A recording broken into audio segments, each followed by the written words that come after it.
Assalamualaikum warahmatullahi wabarakatuh. Perkenalkan, namaku Wahid Maulana Ahsan.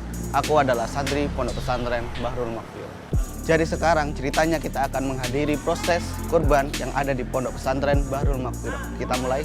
Selamat datang di konten Tradisasi. Satu kata untuk saya. Ajib, asik, good.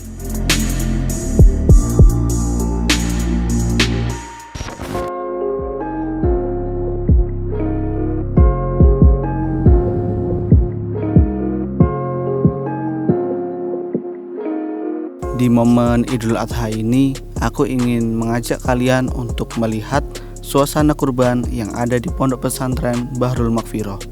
Memang sih, kalau ada acara-acara Islami, Pondok Pesantren ini tidak luput untuk merayakannya. Dan omong-omong masalah kurban, yang pasti yang dikurbankan di sini yaitu kambing dan sapi. Yang pasti bukan kucing. Apa meneh perasaan? Ya kan, hayu.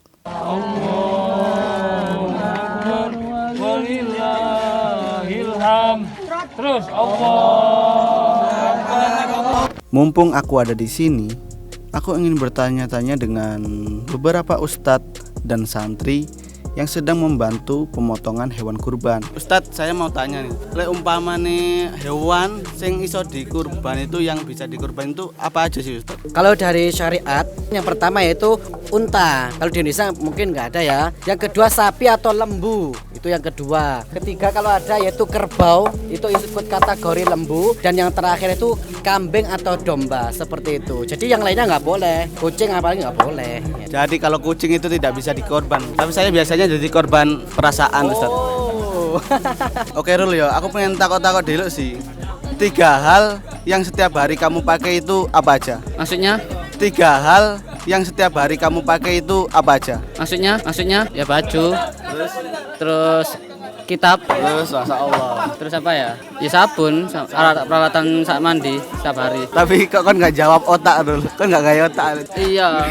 Kalau orang-orang yang berhak menerima daging-daging korban itu siapa saja sih Ustaz? Kalau zakat kita tahu kan terbatas untuk mustahikin ya 8 golongan. Tapi kalau hewan kurban itu bisa diberikan kepada siapa saja. Baik orang kaya atau miskin terutama ya, itu boleh menerima. Yang nggak boleh itu kalau orang yang mengorbankan ternaknya itu dengan nazar, ya itu nggak boleh makan dagingnya. Ayo hadap kamera dong. Ngono lek pamane jurus-jurus ngetoki daging iku ana jurusnya apa ora? Ya kudu ana juruse tarik gak asal motong. Pertama kayak bismillah cek barokah. Lah merono, lah cara-cara motongnya ya ana sing anu, pokoke apa cek sekaligus ngono lho.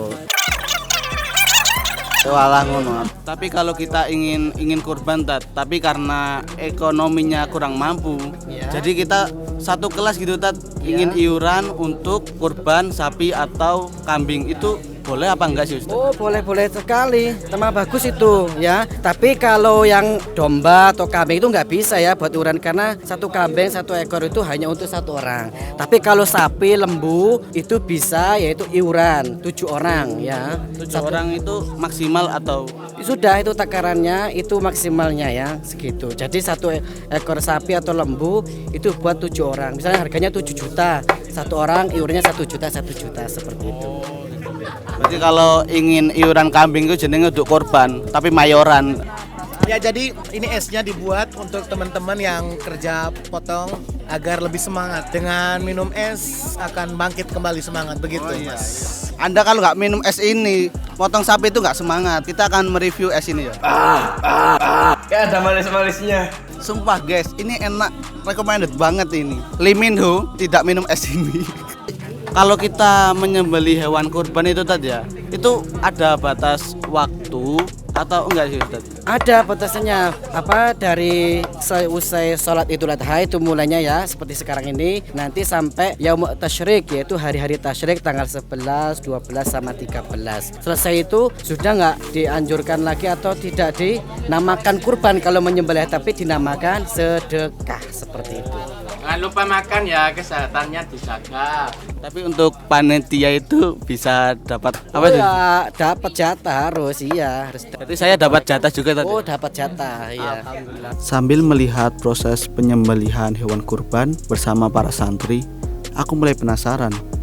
Di antara banyak santri-santri ini, mereka tahu nggak sih sejarah dari Idul Adha itu sendiri? Loh, kamal iki lapo? Video sinematik sangar tambah diganggu. Mal, ojo fashion show ning ngarepe kamera, Mal. Tobat we tobat. Oke rek, lanjut sing narasi Bang yo. Maka dari itu, gimana kalau kita tanya langsung sama santrinya? Kita mulai dari yang santri baru dulu.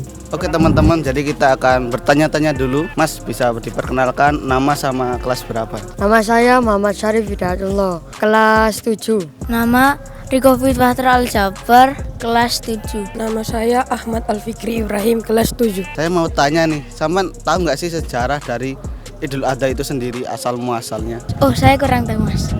Saya juga kurang tahu, Mas. Belum tahu, Mas, saya. Waduh rek, encene bingung golek sing takok-takok iki sapa iki. Oh, Mas, sampean bisa perkenalkan namanya ya, Mas? Nama saya Muhammad Deraja Yono. Mas, sampean tahu nggak sih asal muasal dari sejarahnya Idul Adha itu? Kalau saya sih kurang tahu, tapi kalau mau saya antarkan dia lebih tahu. Oh iya Mas, saya antarkan saya Mas ya. Iya, iya. Oke Mas. Lanjut Mas. Gigi.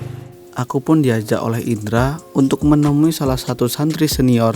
Kita kenalkan dulu, Muhammad Muthohirin atau biasa dipanggil dengan Thohir. Dia adalah salah satu santri lama di pondok ini. Assalamualaikum.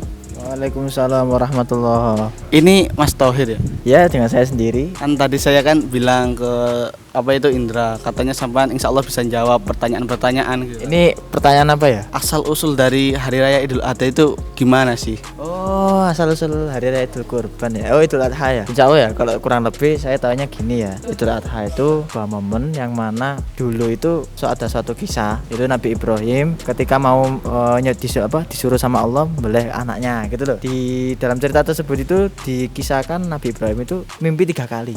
Jadi mimpi anaknya itu disembelih gitu loh. Kurang lebihnya kayak gitu ya. Nah terus Nabi Ibrahim ini tanya, ini mungkin wahyu dari Allah. Jadi Nabi Ibrahim itu langsung mengerjakan gitu. Tapi tanya kepada anaknya dulu. Ya Ismail. Kurang lebihnya kayak gitu ya Mas. Kalau secara globalnya kayak gitu sih.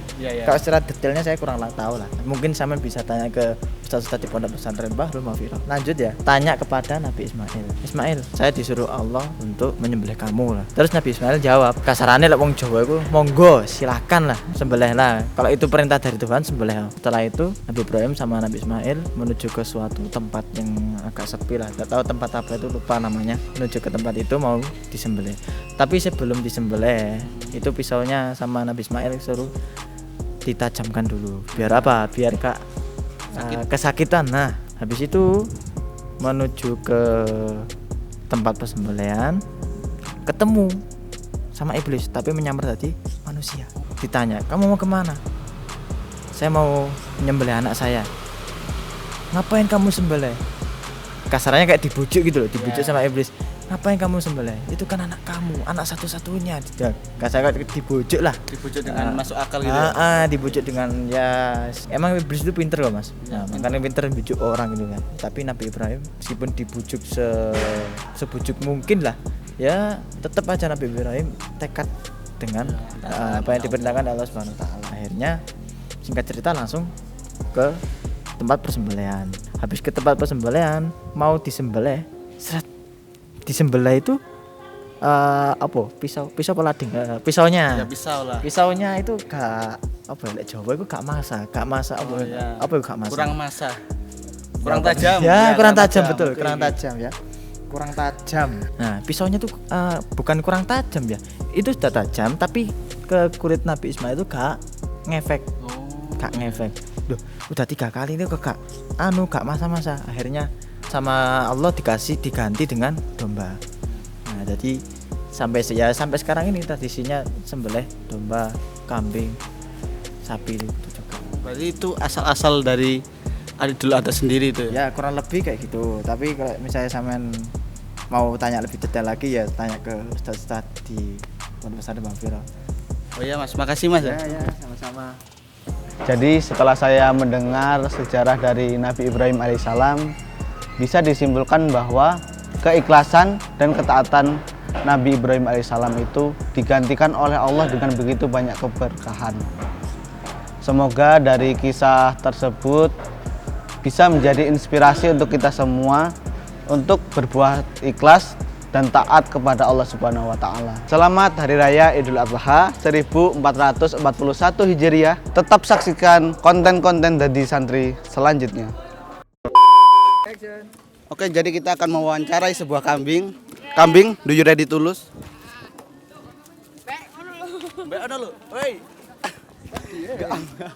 Alhamdulillah, syukurillah kita telah membeli sapi 3 di pondok pesantren.